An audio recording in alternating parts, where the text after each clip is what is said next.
We completely missed out on the Foreman family in the 1980s, so I just gotta know, did Red ever watch Robocop, and what did he think? That 70s show was certainly a staple when I was in college, and we never missed an episode. And now Netflix has a sequel series set 20 years later called That 90s Show.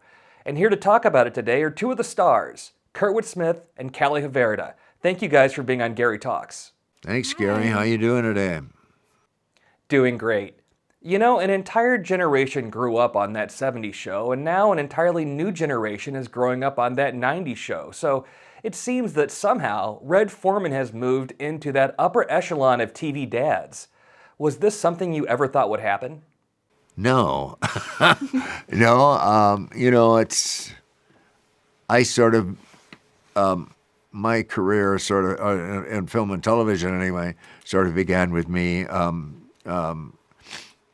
being responsible for the death of other characters.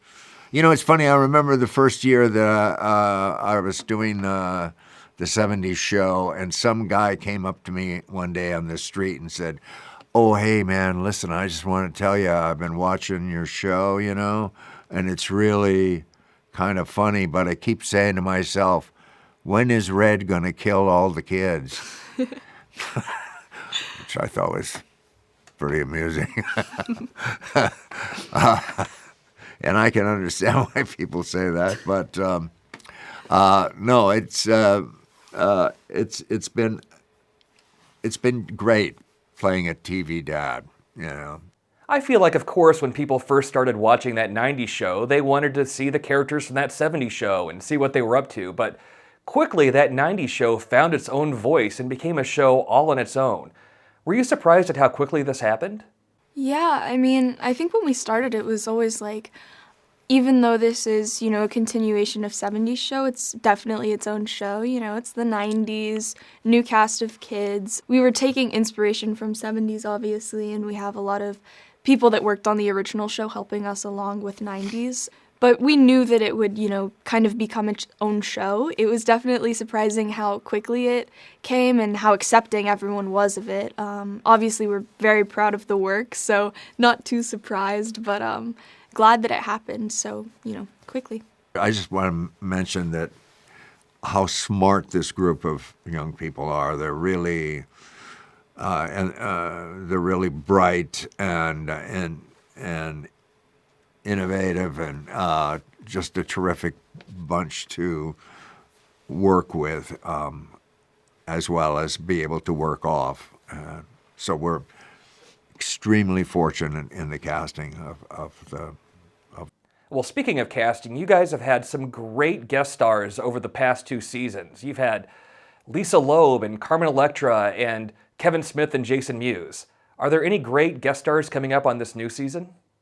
Yeah, I think so. Will Forte, who a lot of people probably know from Saturday Night Live, actually began on that 70s show, not as an actor at all, but as a writer. And he left there to go work on Saturday Night Live. And he comes back and does an episode for us, and he's just hilarious.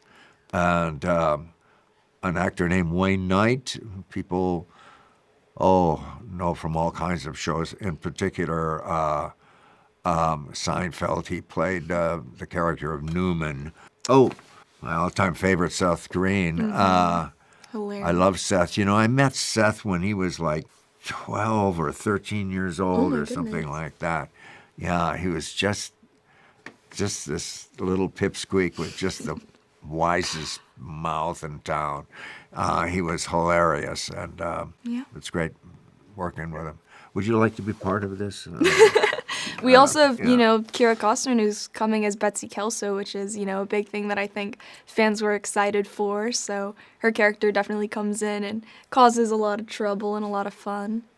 And finally, we completely missed out on what the Foreman family did during the 80s, so I gotta know, did Red ever watch Robocop, and what did he think?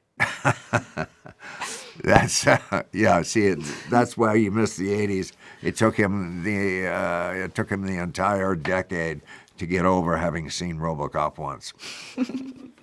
I just want to thank you guys for being on Gary Talks, and I hope everyone checks out that 90s show on Netflix. Well, thank you, Gary. Thank you so much.